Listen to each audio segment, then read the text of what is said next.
শুধু তাই নয়, ওয়াজাহিদু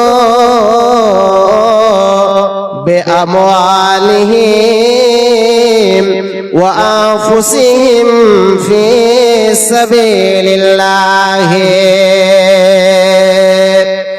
আল্লাহ রাব্বুল আলামিনের রাস্তায় যারা নিজের জান এবং সম্পদ দিয়ে যারা জিহাদ করে, শুধু তাই নয়, আল্লাহ এবং আল্লাহ রাসূলের জন্য, আল্লাহ রাস্তায় যারা জিহাদের জন্য বের হয়ে যায়, নিজের জানকে বাজি রেখে নিজের মাল সম্পদকে দিয়ে যারা আল্লাহ রাস্তায় জিহাদ করে,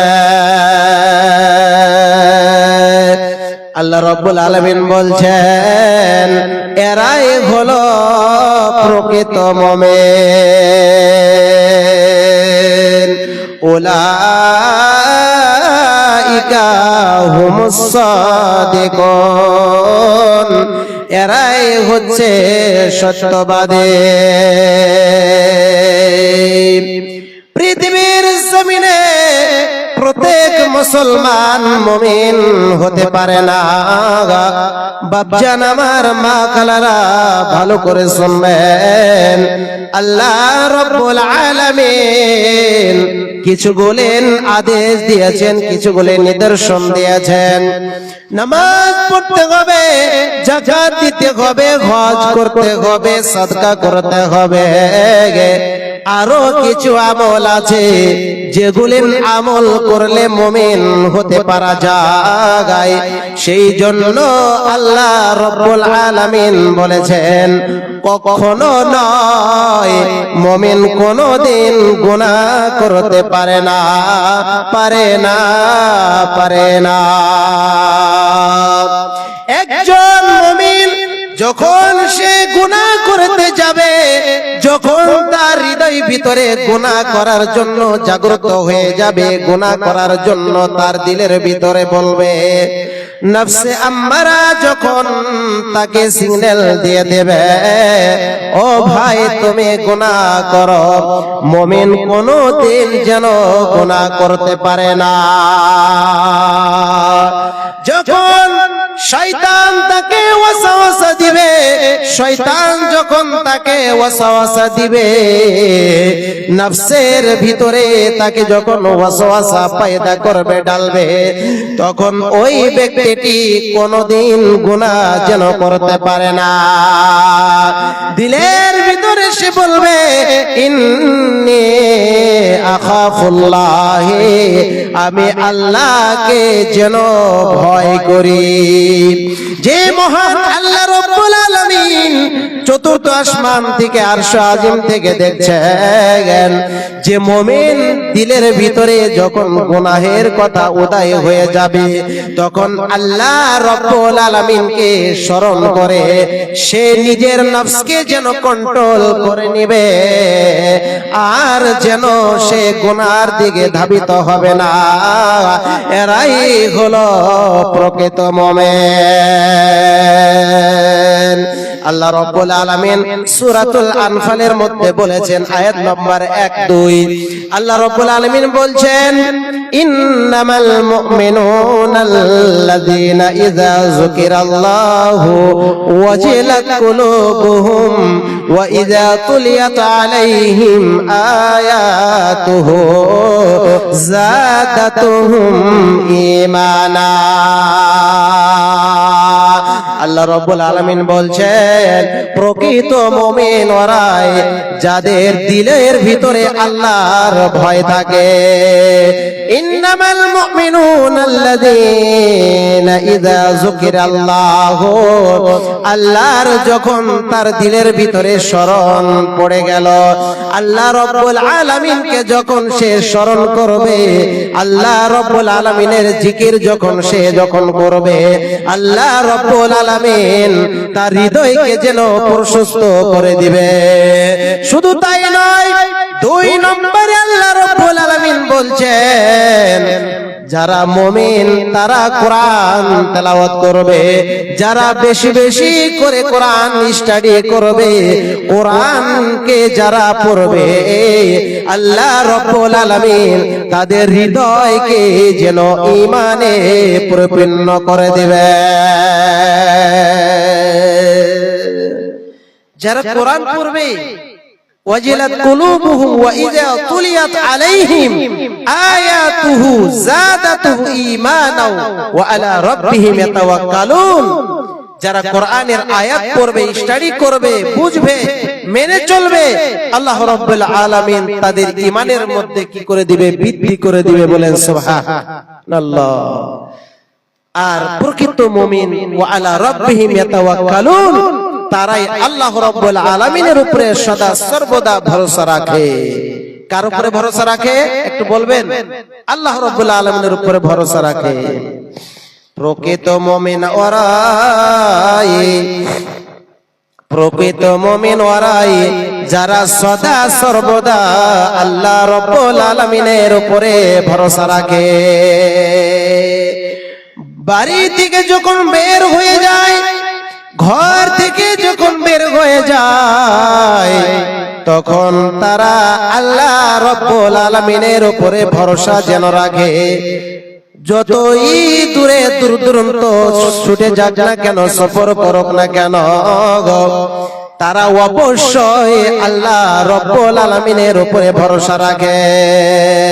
তাওয়াক্কালতু আলাল্লাহ, এটা বলে যেন তারা ঘর থেকে বের হয়ে যায়। মুমিন যারা আল্লাহ রাব্বুল আলামিনের উপরে যারা ভরসা রেখে, তাওয়াক্কুল রেখে যখন বের হয়ে যায়, অ্যাক্সিডেন্ট হয়ে হঠাৎ করে তার যখন মৃত্যুবরণ হয়ে যায়, তাহলে সেই ব্যক্তিটি শাহাদাতের মর্যাদা যেন জ্ঞাপন করে। মারা গিয়েছেন আপনি, হঠাৎ করে অ্যাক্সিডেন্ট হয়ে গেল, আপনি মুমিন, হঠাৎ করে আপনি অ্যাক্সিডেন্ট হয়ে গেলেন, তো তাহলে এত বড় সওয়াব আর আপনার নোমায় আমল এততে নেকিতে পরিপূর্ণ করে দিবেন, আর আপনি জান্নাতে চলে যাবেন। সুবহানাল্লাহ। এরাই হলো প্রকৃত মুমিন। আমি বলেছিলাম যে প্রত্যেক মুমিন মুসলমান হতে পারে, কিন্তু প্রত্যেক মুসলমান মুমিন হতে পারে না। আল্লাহ রাব্বুল আলামিন বলছেন, বিসমিল্লাহির রহমানির রহিম, ওয়াল মুমিনুনা ওয়াল মুমিনাতু বাযুহুম আউলিয়াউ বায ইয়ামুরুনা বিল মা'রুফি ওয়া ইয়ানহাউনা আনিল মুনকার। আল্লাহ রাব্বুল আলামিন সূরাতুত তাওবা আয়াত নম্বর ৭১ এর মধ্যে বলছেন, প্রকৃত মুমিন ওরাই, প্রত্যেক মুমিন মুসলমান আর প্রত্যেক মুমিনা নারী, মুসলিমা নারী, তারা একজন অপরের যেন বন্ধু।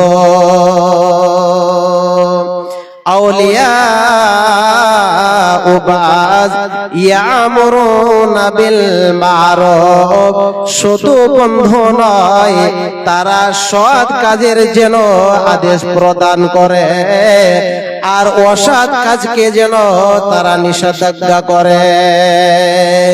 তারা ভালো কাজের জন্য আদেশ করবে, আর মন্দ কাজের জন্য যারা তারা নিষেধ করবে। আল্লাহ রাব্বুল আলামিন এবার বলছেন, ওয়া ইউকিমুনাস সালাতা ওয়া ইউতুনাজ যাকাতা ওয়া ইউতিউনাল্লাহ। আল্লাহ রাব্বুল আলামিন বলছেন, শুধু তাই নয়, তারা সালাত যেন আদায় করে, তারা যেন যাকাত প্রদান করে।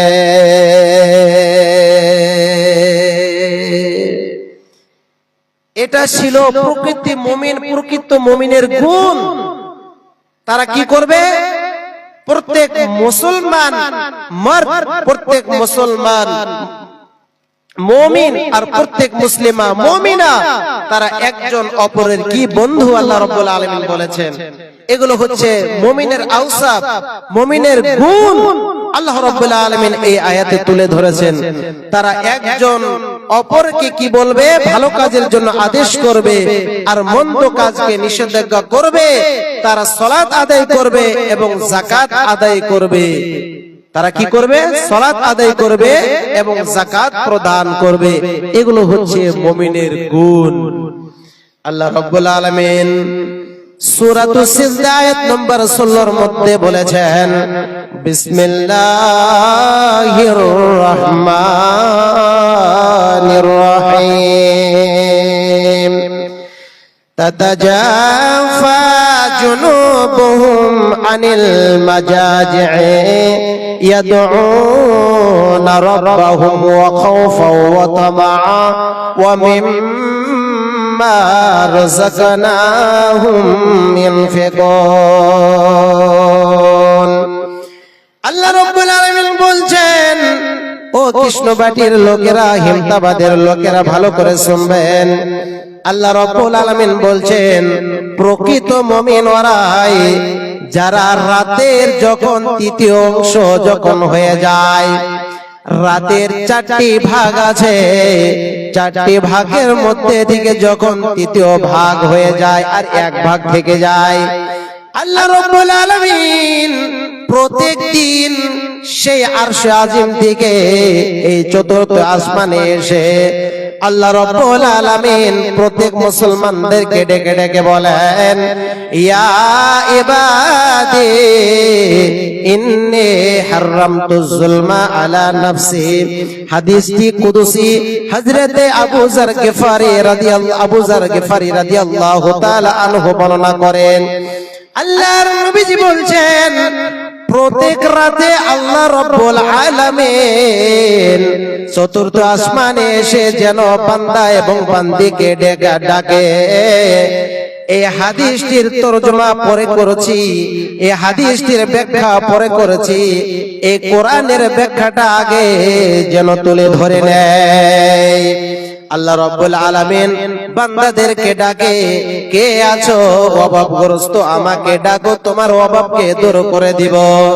কে আছো রাত্রি বেলা জাগ্রত হয়ে 2 হাত তুলে 2 রাকাত নফল নামাজ পড়ে আমার দরবারে তুমি ডাকো, তুমি কাঁদো, অস্ত্র বের করো, চক্ষুর দ্বারাতে পানি বের করো।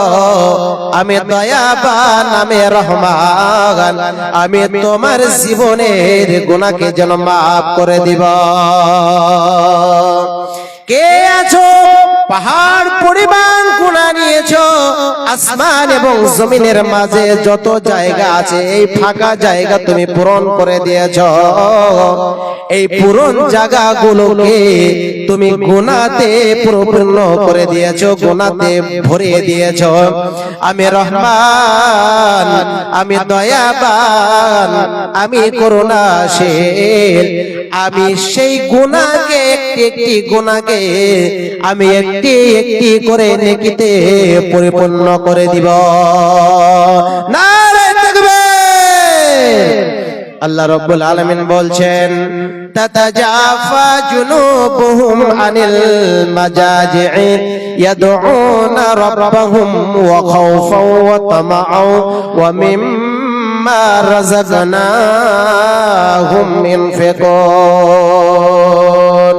প্রকৃত মুমিন ওরাই যারা রাতের বেলায় উঠে জাগ্রত হয়, সেই সুন্দর বিছানাকে ছেড়ে দিয়ে, কোমল এবং নরম বিছানাকে ফেলে দিয়ে আল্লাহকে স্মরণ করে, আল্লাহকে ভয় করে, হৃদয়ের ভিতরে ভয় রেখে আল্লাহকে সন্তুষ্ট করার জন্য নিজের গুনাহকে মনে করে আল্লাহর ভয় রেখে যারা রাত্রে জাগ্রত করে ইবাদত করে, এরাই হলো প্রকৃত মুমিন। প্রকৃত মুমিনের আরেকটি গুণ আছে, ওয়া মিম্মা মিম্মা রাযাকনাহুম ইনফিকুন। আল্লাহ রাব্বুল আলামিন এই যে আমাদেরকে সুন্দর পৃথিবীটা আমাদেরকে বানিয়েছেন, গাছ দিয়েছেন, তরুলতা দিয়েছেন, জীবজন্তু দিয়েছেন, নদ নদী দিয়েছেন, সমুদ্র দিয়েছেন, সাগর দিয়েছেন, মাছ দিয়েছেন। মানব জাতির জন্য যত কিছু জিনিসের দরকার প্রত্যেকটি জিনিস আল্লাহ রাব্বুল আলামিন হালাল অনুযায়ী আমাদের জন্য রিজিকের ব্যবস্থা করেছেন। আল্লাহ রাব্বুল আলামিন এবার বলছেন, ও বান্দা এবং বান্দিরা তোমরা ভালো করে শোনো, ওয়া মিম্মা রাযাকনাহুম ইনফিকুন। আমার দেওয়া রিজিক থেকে তুমি তোমার আল্লাহর রাহে যেন খরচ করে দাও। প্রকৃত মুমিন তারা রাতে জেগে উঠবে, ইবাদত করবে, সালাত আদায় করবে, তারা কাঁদবে এবং আল্লাহর রাহে তারা কি করবে? দান করবে। এরাই হলো প্রকৃত মুমিন। হায়রে মুসলমান তোরা হারাস না ঈমান, হায়রে মুসলমান তোরা হারাস না ঈমান, হায়রে মুসলমান তোরা হারাস না ঈমান। কি করলি ভবে সে, কি করলি ভবে সে ঈমান ঈমান ধ্বংস করে, কি করলি ভবে সে ঈমান ঈমান ধ্বংস করে। আর কয়দিন বাঁচবি হে মুসলমান,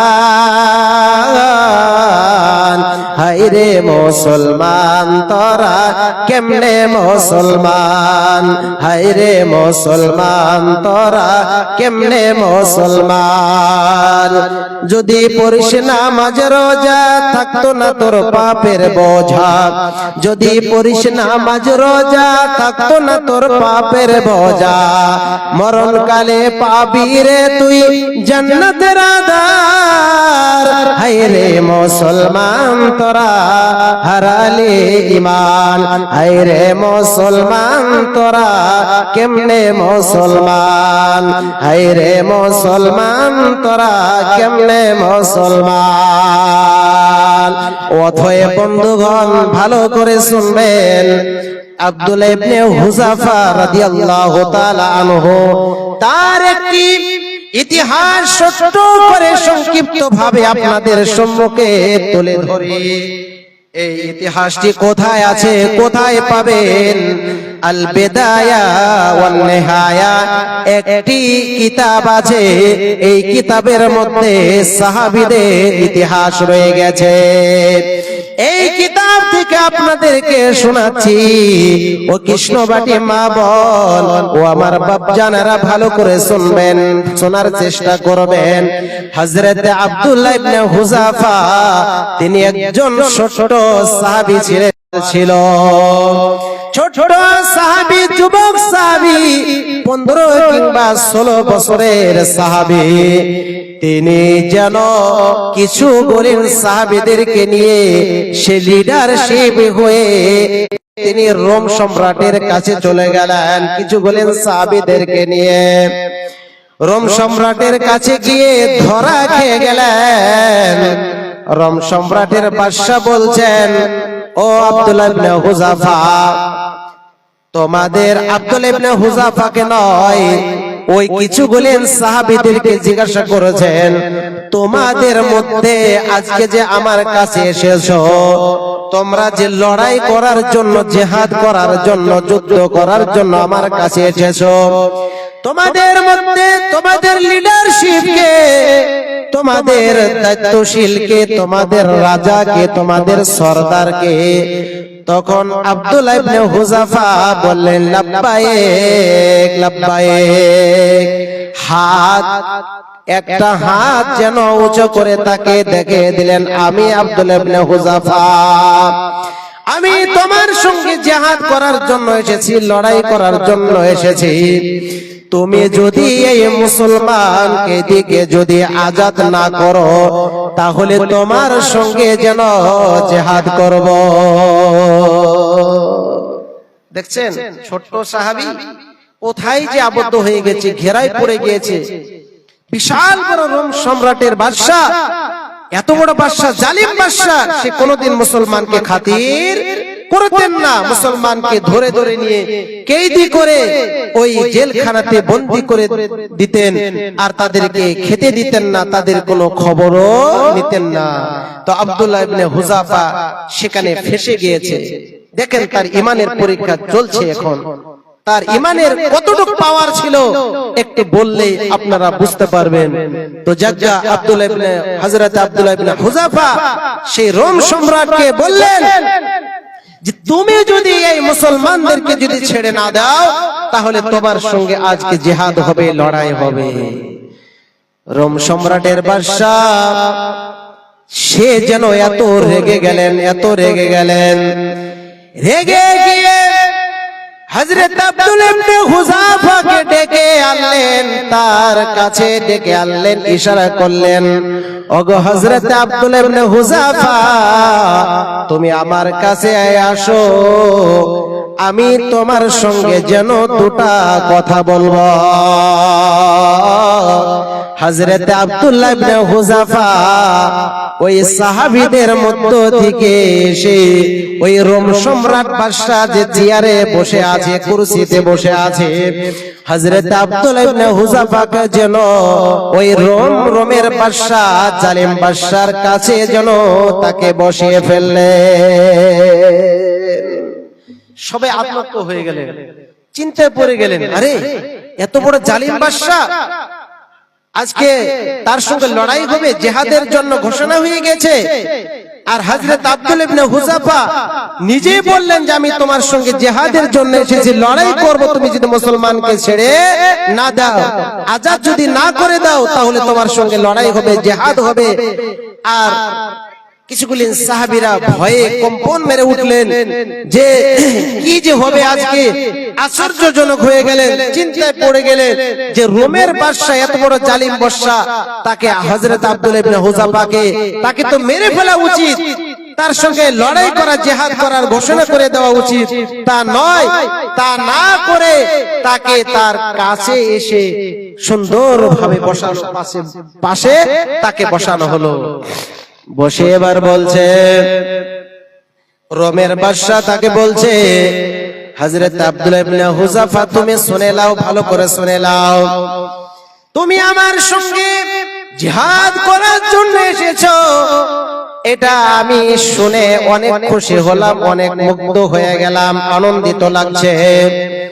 কিন্তু তোমাকে আমি দুটি শর্ত দিব, দুটি শর্ত যদি তুমি মেনে নাও তাহলে আমার সঙ্গে আজকে জিহাদ করতে হবে না, আমার সঙ্গে লড়াই করতে হবে না।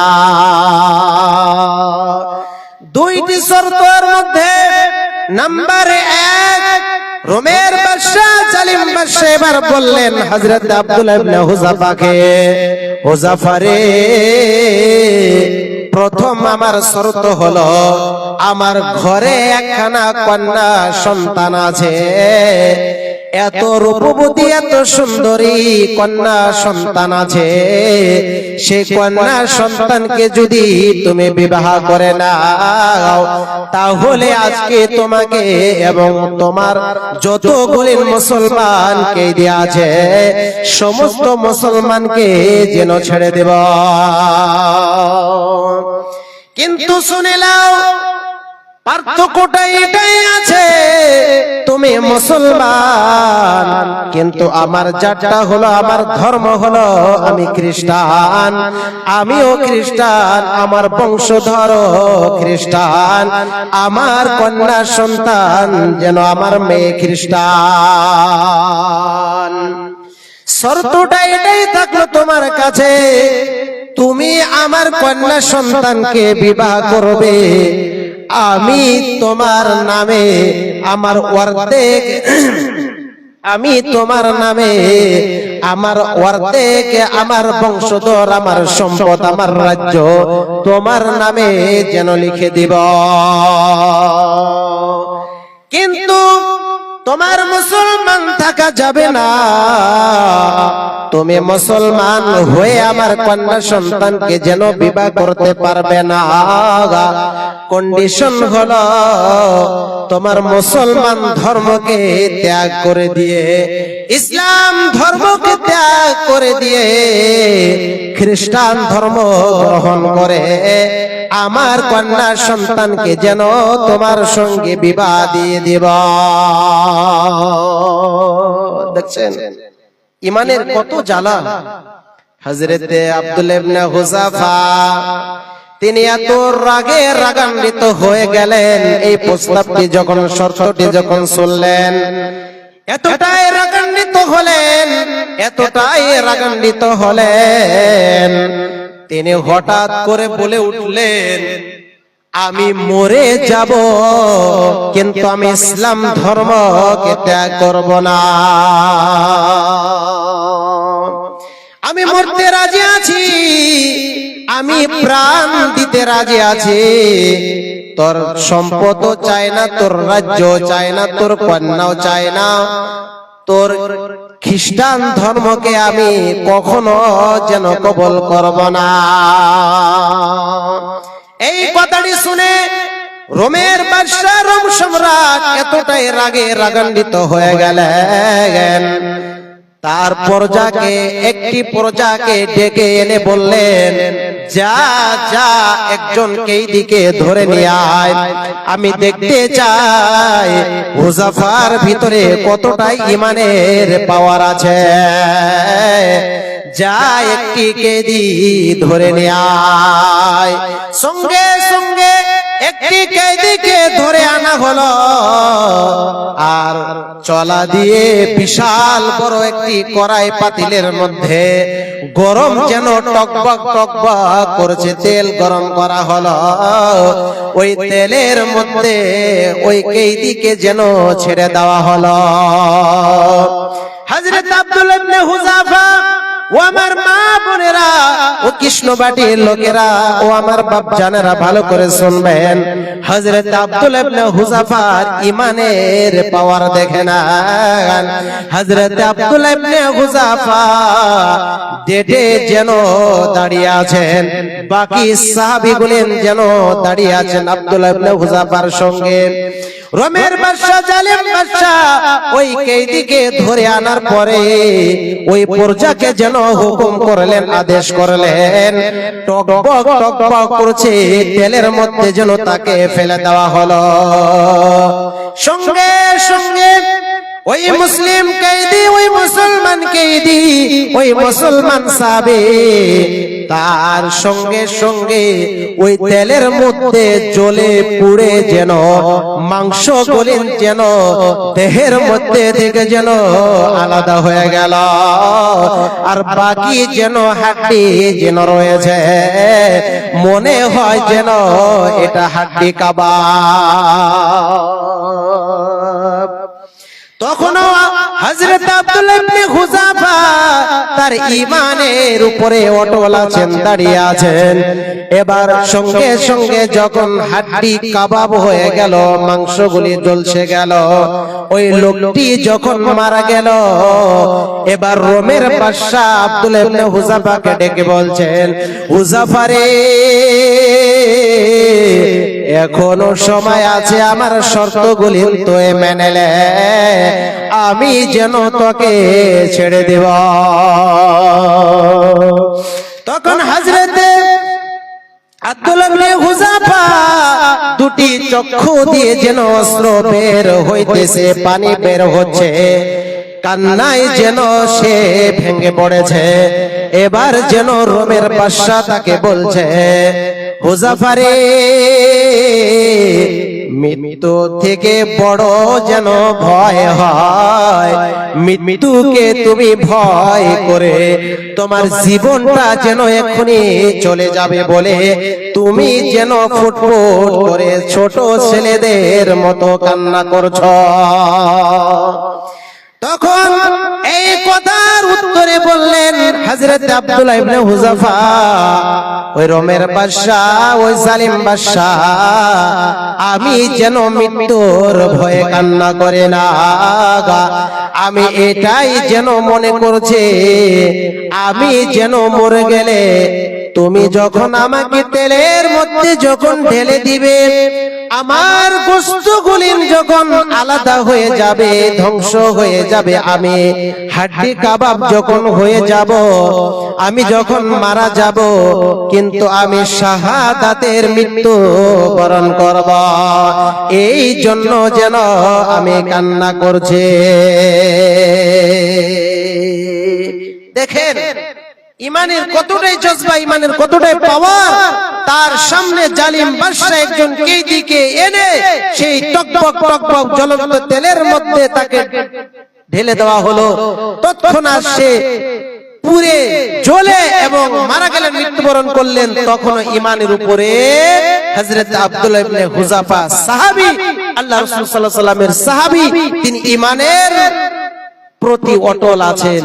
তখন তাকে কি করা হলো, সে যখন বলল যে আমি তোমার ভয়ে আমি কান্না করি না, যে তেলের মধ্যে তুমি আমাকে ঠেলে দিবে ফেলে দিবে, এই জন্য আমি কান্না করি না, আমি কান্না করছি যে আমি শাহাদাতের মৃত্যু বরণ করব। এবার রোমের বাদশা বললেন যে একে তো এমন ভাবে তো তাকে শাস্তি দেওয়া যাচ্ছে না, তাকে যদি মেরে ফেলা হয় তাহলে তো আমি কি হব না, তাহলে তো আমি বিজয় হতে পারবো না, আমি পরাজয় হব।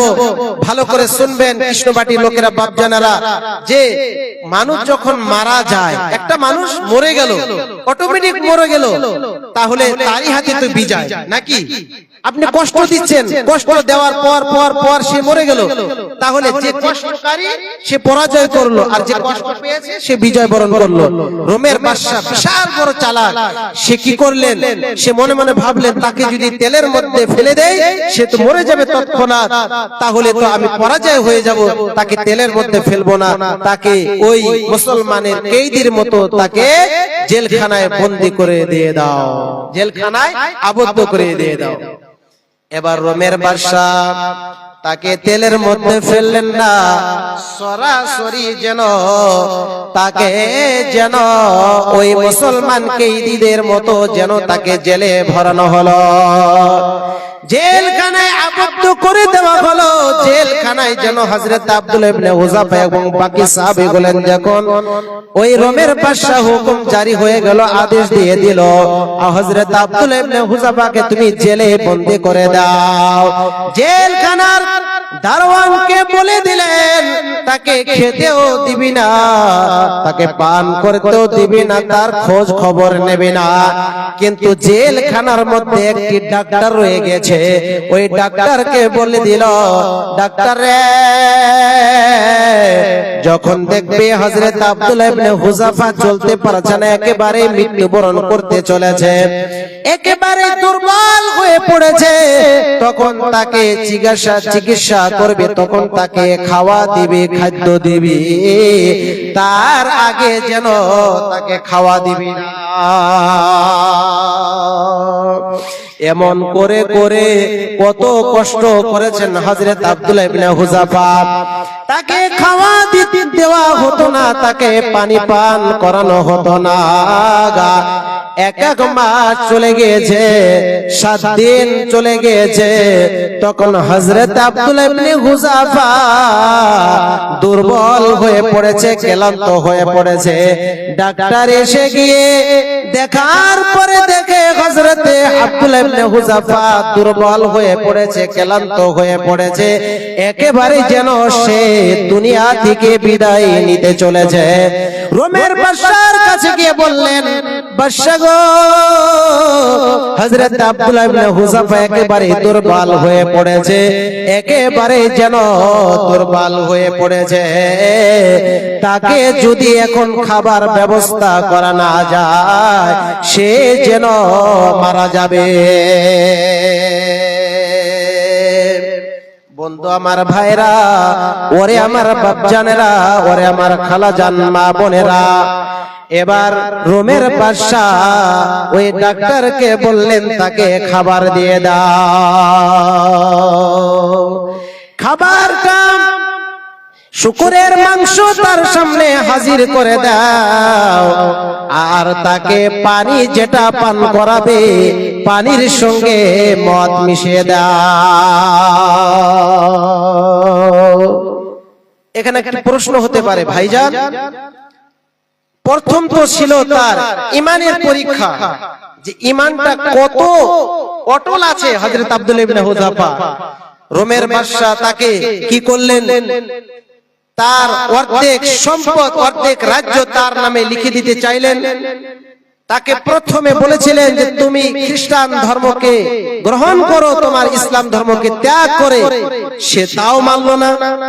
তেলের মধ্যে, টকবক জ্বলন্ত তেলের মধ্যে একজন কেদিকে ধরে এনে তার সামনে তাকে কি করে দিলেন, জীবিত তাকে মারা ফেলা হলো। সে মরে গেল, তখনও ইমানের প্রতি তার অটল আছে। ইমানের পরীক্ষা দেখেন হযরত আব্দুল্লাহ ইবনে হুযাফা, এই তো ছিল সাহাবী। এবার তাকে খাবার দেওয়া হতো না, চিকিৎসা করা হতো না, একেবারে দুর্বল হয়ে পড়েছে। কিন্তু রোমের বাদশা দেখেন কত জালিম বাদশা। মুসলমানদের জন্য আমরা সকলেই জানি শুকরের মাংস খাওয়া কি হালাল না হারাম? হারাম। এবং মদ খাওয়া জায়েজ আছে ভাই? হারাম। দুটো জিনিসই হারাম। এবার হারাম খাদ্য ভক্ষণ করে তার ঈমানকে দুর্বলতা করতে চায়, বিনষ্ট করতে চায়, ধ্বংস করতে চায় রোমের বাদশা। এবার দেখেন, যখন শুকরের মাংস এবং মদ মিশানো পানি তার সামনে হাজির করা হলো, এবার হযরত আব্দুল্লাহ ইবনে হুযাফা উঠতে পারে না, বেহুশ হয়ে পড়েছে, দুর্বল হয়ে পড়েছে, ক্লান্ত হয়ে পড়েছে। হযরত আব্দুল্লাহ ইবনে হুযাফা যখন উঠলেন, দেখলেন যে সামনে যেন শুকরের মাংস এবং মদ মিশানো যেন পানি আনা হয়েছে।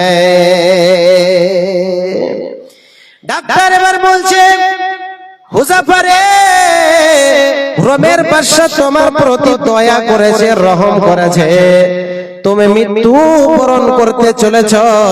তুমি এতটাই দুর্বল হয়েছো, এক সপ্তাহ থেকে তুমি না খেয়েছো, তোমার সামনে খাদ্য হাজির করা হয়েছে। হুযাফা রে, আর যেন দেরি করিস না, তুই তাড়াতাড়ি করে খাদ্যটি ভক্ষণ করে নে। হযরত আব্দুল্লাহ ইবনে হুযাফা ডাক্তারকে বললেন, মরে যাব, মরে যাব, আমার প্রাণকে যেন ত্যাগ করে দিব, কিন্তু হারাম বস্তুকে ভক্ষণ করব না। এবার ডাক্তার গিয়ে রোমের বাদশার কাছে গিয়ে বললেন, ও বাদশা, আপনি অনেকবার চেষ্টা করলেন তার ঈমানকে কাবু করার জন্য, দুর্বলতা করার জন্য, শেষ মুহূর্তে সে মরতে চলেছে। দুনিয়া থেকে তার প্রাণটা যেন হারাতে চলেছে, সে মৃত্যু বরণ করতে চলেছে। কিন্তু আপনি যে হুকুম করেছেন ওই খাদ্যকে যেন সে ভক্ষণ করবে না।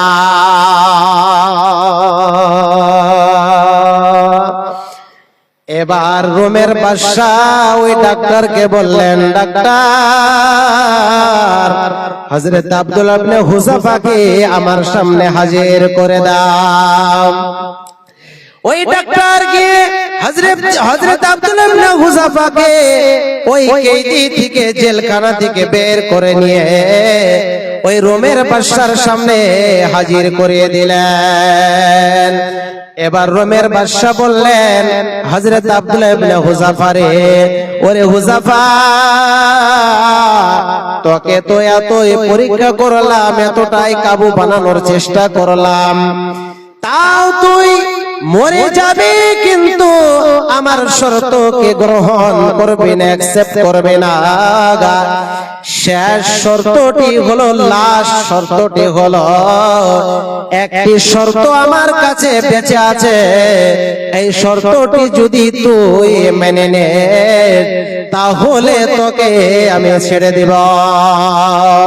সেই শর্তটি হলো, আমি তো বিশাল বড় বাদশা, রোমের বাদশা, আমার কাছে এসে তুই আমার কপালে যেন একটি চুম্বন করবে। যদি তুই এই চুম্বনটি যদি করতে পারে তাহলে তোকে আমি ছেড়ে দিব, তোকে আমি ছেড়ে দিব, আজাদ করে দিব। হযরত আব্দুল্লাহ ইবনে হুযাফা নিজের জন্য নয়, নিজের জন্য নয়, সাহাবীদেরকে খেয়াল করে, ওই সমস্ত মুসলমানকে দিকে খেয়াল করে, ওই সমস্ত মুসলমানকে বাঁচানোর জন্য হযরত আব্দুল্লাহ ইবনে হুযাফা ওই রোমের সম্রাটের শর্ততে যেন রাজি হয়ে গেলেন। সে ভাবলেন আমি যদি তাকে শেষ মুহূর্তে যদি একটি চুম্বন করতে পারে হয়তো আমাকে ওর নাজাত করে দিবে, আজাদ করে দিবে, আর আমার সাথে সাথে বাকি মুসলমানকে দিকে যেন আজাদ করে দিবে। বন্ধু আমার বাপজান, এবার হযরত আব্দুল্লাহ ইবনে হুযাফা বলে উঠলেন, ওই রোমের বাদশা, আমার একখানা শর্ত আছে, এই শর্তটি যদি তুই মানিস তাহলে আমি তোর শর্তটি আমি রাজি হয়ে যাব, আর তোর কপালে যেন আমি চুম্বন করব। এবার রোমের বাদশা হযরত আব্দুল্লাহ ইবনে হুযাফাকে বললেন, হুযাফা রে, তোর শর্তটি আমি শুনতে চাই, তোর শর্তটি কি? হযরত আব্দুল্লাহ ইবনে হুযাফা বললেন, আমার শর্তটি হলো আমি তোর যে কপালে চুম্বন করব শুধু আমাকে একা নয়, আমার সাথে সাথে বাকি মুসলমানকে যেন ছেড়ে দিবি। রোমের বাদশা এবার রাজি হয়ে গেলেন। সঙ্গে সঙ্গে হযরত আব্দুল্লাহ ইবনে হুযাফা ওই রোমের বাদশার কাছে গিয়ে কপালে চুম্বন করে নিজেও যেন আজাদ হয়ে গেলেন, আর বাকি মুসলমানকে যেন জেল থেকে যেন বের করে দিল। দেখেন ইমানের পাওয়ার, ইমানের এতটাই পাওয়ার। দেখেন হযরত আব্দুল্লাহ ইবনে হুযাফা কত কঠিন কন্ডিশন তার সামনে এক বাই এক, স্তর বাই স্তর গিয়েছে, তথাপিও তার ইমানের প্রতি অটল থেকেছে। অটল থেকেছে না ভাই? ইমানের প্রতি ডেটে থেকেছে, অটল থেকেছে। রোমের বাদশাকে কখনো সে ইমানকে কাবু করেনি, ইমানের প্রতি সে এতটাই জজবা দেখিয়েছে যে রোমের বাদশা সে পরাজয় হয়ে তাকে বিদায় করে দিল, সেখান থেকে বিদায় করে দিল। এই তো সংক্ষিপ্ত আকারে একটি ইতিহাস, সাহাবীদের মধ্যে থেকে একটি ইতিহাস, হযরত আব্দুল্লাহ ইবনে হুযাফার ইতিহাস আপনাদের সম্মুখে তুলে ধরলাম। বন্ধু আমার ভাইরা, বাপজানেরা, ও আমার মা খালারা, এইটি ছিল প্রকৃতির ঈমান, এইটি ছিল সাহাবীদের ঈমান। সাহাবীদের ঈমান, তারা প্রাণ দিয়েছে, জান দিয়েছে, মাল দিয়েছে ইসলামের জন্য, ইসলাম প্রতিষ্ঠিত করার জন্য, কিন্তু তারা ঈমান বেঁচে খায়নি। একটি হাদিসের মধ্যে আছে, আল্লাহ রাসূল সাল্লাল্লাহু আলাইহি ওয়াসাল্লাম বলেছেন, আল হায়াউ মিনাল ঈমান ওয়াল ঈমানু ফিল জান্নাহ। হায়া, লজ্জা, শরম হচ্ছে ঈমানের অঙ্গ, আর ঈমানদাররাই যাবে জান্নাত। ঈমানদাররাই যাবে জান্নাতে যাবে। একখানা হাদিস আপনাদের সম্মুখে তুলে ধরিনি, তাহলে বুঝতে পারবেন।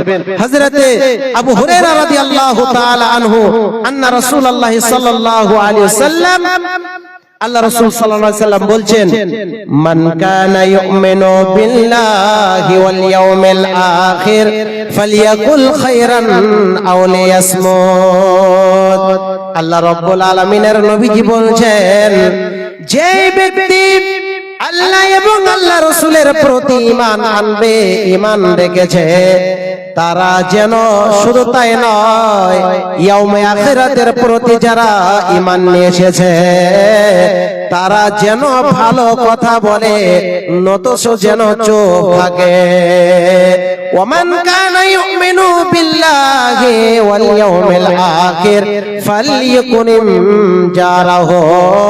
যারা আল্লাহ এবং আল্লাহ আল্লাহ রাসূলের প্রতি ঈমান নিয়ে এসেছে, ইয়াউমে আখিরাতের প্রতি ঈমান নিয়ে এসেছে, তারা যেন প্রতিবেশীকে তারা যেন ইজ্জত করে, প্রতিবেশীর যেন হক আদায় করে। আর দ্বিতীয় নম্বরে হলো ওয়ামান কানা ইউমিনু বিল্লাহি ওয়াল ইয়াউমিল আখির ফালিকুরিম যায়ফা। আল্লাহর নবীজি বলেছেন, যারা আল্লাহ এবং আল্লাহ রাসূলের প্রতি ঈমান নিয়ে এসেছে, ইয়াউমে আখিরাতের প্রতি যারা ঈমান নিয়ে এসেছে, তারা যেন মেহমানদেরকে আপ্যায়ন করে, মেহমানদেরকে যেন মেজবানি করে। একজন মেহমান এসে পড়েছে, তাকে যেন শ্রদ্ধা করে, ভালোবাসে, তাকে যেন আদর যত্ন করে। এই তিনটি আল্লাহর নবীজি এই হাদিসের মধ্যে মুমিনের গুণ তুলে ধরেছেন। শফিউল ইসলাম ভাই 500 টাকা দান করেছেন। আপনাদের জলসা মসজিদের উন্নতির কল্পে জলসা গো। তো যাই আমি প্রকৃত মুমিনের কিছু সিফাত আওসাফ আমি আপনাদের সম্মুখে তুলে ধরেছি। নেওয়ারও হাসিনা 2 বোন মিলে মায়ের নামে 1500 টাকা জমা করেছে। আরে মা বেঁচে আছে? মায়ের নামে করেছে, মনে হয় মা বেঁচে আছে, আলহামদুলিল্লাহ। এই তো মেয়ে, দেখেন মেয়ের মতো মেয়ে হলে একটাই যথেষ্ট। মারা গেছে, দেখেন আরে মায়ের মতো মা আর হতে পারে? পৃথিবীর জমিনে নিজের মা যখন চলে যায়, তখন নিজের মার মতো আর মা ফিরে পাওয়া যায় না। মা গো তোমার মতো কে হয় না, আমায় বুকে টানে, আঁচল দিয়া মুছে না কে আমার চোখের পানি। হাইরে মা জননে, মা গো হাইরে মা জননে, মা গো তোমার মতো কে হলয় না, আমায় বুকে টানে, আঁচল দিয়া মুছে না কেউ আমার চোখের পানি। চইলা গেলা কোন জায়গায় আমায় নিলা না, পথে বসে কান্দি আমি নাই যে ঠিকানা। মাগো পথে বসে কান্দি আমি নাই যে ঠিকানা। দেখেন মা চলে গেলে মার মতো আর মা ফিরে পাওয়া যায় না। মায়ের মতো ভালোবাসা, মায়ের মতো ভালোবাসা আর তো পাওয়া যায় না। মা চলে গেলে, মা চলে গেলে মার মতো মার ফিরে পাওয়া যায় না। একজন মহিলা, একজন মা, একজন বোন তার স্বামীর নামে 100 টাকা দান করেছে। আল্লাহ তুমি দানকে তুমি কবুল করেন, আল্লাহুম্মা আমিন। দেখেন এটি শেষ অংশ, আমি শেষ বক্তা, আমার পরে আর কোনো বক্তা নেই। আপনারা ভালো করে জানেন যেটা মসজিদের জন্য জলসা করা হয়েছিল, কারণ মসজিদের উন্নতির জন্য, উন্নতি মানে জানেন সফল, তাহলে উন্নতি করতে গেলে টাকা পয়সার দরকার আছে। তো ভাই কিছু টাকা আমার আগেও এক বক্তার কাছে আপনারা টাকা, অধিক পরিমাণ টাকা দিয়েছেন। ইনশাআল্লাহ আমি একজন মুসাফির মানুষ, পৃথিবীর জমিনে 3 ব্যক্তির দোয়া আল্লাহ রাব্বুল আলামিন রদ করেন না, অর্থাৎ ফেরত দেয় না। তার মধ্যে অন্যতম একজন হলো দাওয়াতুল মুসাফির। মুসাফিরের ব্যক্তির দোয়া কবুল হবে ইনশাআল্লাহ। আমি 800 কিলোমিটার পেরিয়ে আপনাদের সম্মুখে এসেছি। আমি একজন মুসাফির, আমি একজন আল্লাহর খাদেম, দ্বীনের খাদেম। আমি কোরআন এবং সহিহ হাদিসের আলোচনা আপনাদের সম্মুখে দেওয়ার জন্য এসেছি, তাবলীগ করার জন্য এসেছি, দাওয়াত দেওয়ার জন্য এসেছি। বন্ধু আমার ভাইরা, মা খালারা, আপনারা সোনার আংটি, আপনার নাকের নাকমাছি, পায়ের পায়েল এবং গলার মালা, হাতের শাঁখা এবং আংটি টেবিলে ইনশাআল্লাহ আমার হাতে পৌঁছে দিবেন। প্রাণ খুলে আপনাদের জন্য দোয়া করব। মোজাম্মেল হক ভাই 2000 টাকা দান করেছেন। লিল্লাহি তাকবীর। মোজাম্মেল ভাই ফের এখানেতে ছিল পরিমাণে 2000 দান দিয়ে গেল। যে আশাতে যে নিয়াতে করিল গোদান, উদ্দেশ্য কবুল করো পাক সুবহান। এ দানের দান মাওলা করো গো কবুল, মিটাইও দিও তুমি জীবনের ভুল। এ দানের দান মাওলা বুরাকো বানাবে, কঠিন ফুলসিরাত পার করে দিবে। জান্নাতে যেয়ে খিলাইবে মাছের কলিজা দিয়ে ভাত, রেশমের রুমাল দিয়ে মুছাইবে হাত। আমি ফের শহীদুল্লাহ দোয়া করি কত, আল্লাহ তুমি নেকি দিও তোমারই মন মতো। আমিন আমিন আল্লাহুম্মা আমিন। জাযাকাল্লাহ হাইয়াকাল্লাহ বারাকাল্লাহ। জাহাঙ্গীর আলম ভাই 1000 টাকা দান করেছেন লিল্লাহি।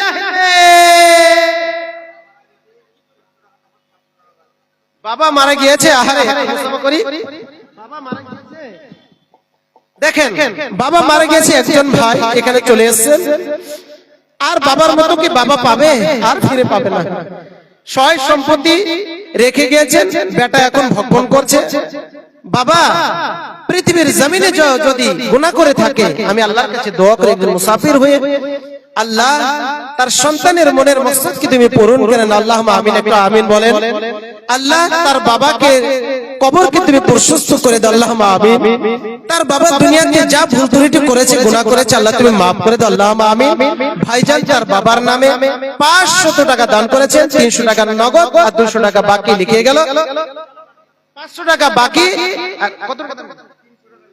300 টাকা দান করেছেন লিল্লাহি তাকবীর। টোটাল কত হলো? 500 আর 3 টোটাল 800 টাকা দান করেছেন, আলহামদুলিল্লাহ। আর 200 টাকা দিলে 1000 টাকা হয়ে যাবে ভাইজান। আর 200 টাকা পুরিয়ে দেন, 1000 টাকা হয়ে যাবে। নারে তাকবীর ভাইজান। আর 200 টাকা দিয়ে ইনশাআল্লাহ 1000 টাকা পুরিয়ে দিল। আল্লাহ তুমি দানকে তুমি কবুল করেন, আল্লাহুম্মা আমিন। জাযাকাল্লাহ। স্বামীর নামে 500 টাকা দান করেছেন, বেনামিতে 500 টাকা দান করেছেন। আরো একজন বেনামিতে 500 টাকা, আল্লাহ তুমি তার পথে হয়ে যাও শাখা। যে নিয়তে যে আশাতে করিল গোদান, উদ্দেশ্য কবুল করো পাক সুবহান। আত্মীয় স্বজন যদি আসেন মুসিবতে, উদ্ধারিও নিও তুমি দানের রসুলাতে। আমিন আমিন আল্লাহুম্মা আমিন। মোট 1000 টাকা, 700 টাকা নগদ, 300 টাকা বাকি। ইসাক মিস্ত্রি মোট 1000 টাকা দান করেছেন না? 1000 টাকা নামেতে ফের এক বান্দা তোমারও ছিল, পরিমাণে 1000 টাকা দান করে গেল। যে আশাতে যে নিয়াতে করিল গোদান, উদ্দেশ্য কবুল করো পাক সুবহান। আমিন আমিন আল্লাহুম্মা আমিন। বাবা মায়ের নামে 200 টাকা দান করেছে, 500 টাকা পুরিয়ে দেন। 500 টাকা পুরে 300 টাকা লিখে দেন, 500 টাকা হয়ে যাবে। লিখে দেন, লিখে দেন, লিখে দেন বাবা মায়ের নামে। আপনি বাবার জন্য 200 টাকা দিলেন, মাকে ভালোবাসেন না? ও বাবার জন্য 100 টাকা, মার জন্য 100 টাকা, আলহামদুলিল্লাহ। জাযাকাল্লাহ হায়াকাল্লাহ। একজন ভাইজান 500 টাকা বাকি, 500 টাকা নগদ। শামসুদ্দিন ভাই টোটাল 1000 টাকা দান করেছেন, 500 টাকা নগদ আর 500 টাকা বাকি। আমাদের মাদ্রাসার সেক্রেটারি জনাব ফয়জুল হক ভাই কই? 5000 টাকা নেওয়া যাবে না? সেক্রেটারির কাছে 10,000 টাকা নিতে হবে। সেটা ভাই কই? আলহামদুলিল্লাহ, আসেন একটু মুলাকাত করি, একটু মুলাকাত করি। কম হয়ে গেল। ও আচ্ছা আচ্ছা, আলহামদুলিল্লাহ, যাক যা, আলহামদুলিল্লাহ। ওখানে দান করে নাকি? ও আচ্ছা আচ্ছা আচ্ছা আচ্ছা, যাক আলহামদুলিল্লাহ। আমি আর জোর করব না। দানটা হলো নিজের স্বাধীন মোতাবেক। আপনি দেখেন দান করছেন, এই দান কিয়ামতের মাঠে এত বড় বিশাল বড় নেকি হয়ে দাঁড়াবে। এই দানের উসুলাতে, এই দানের বদলাতে আপনি জান্নাতে ইনশাআল্লাহ চলে যাবেন। আমরা কত গুনাহ করি ভাই, এই দান গুনাহকে কি করে দেবে? মুছিয়ে দেবে। একটা হাদিস আছে, মা বাবার জন্য তিনি দোয়া চেয়েছেন, আল্লাহ তার বাবা মা বেঁচে নাই, দুনিয়া থেকে চলে গিয়েছে, এমন এক দুনিয়াতে চলে গেছে আর ফেরার কোনো পথ নেই। আল্লাহ যে নিয়তে যে উদ্দেশ্য করে দান করেছে, মাওলা তুমি এই উদ্দেশ্যকে তুমি পূরণ করে নাও। আল্লাহ তুমি দানকে তুমি সদরে মকবুল করেন, আল্লাহুম্মা আমিন আমিন আমিন। হাইয়াকাল্লাহ, জাযাকাল্লাহ, আল্লাহুম্মা আহলিকুম।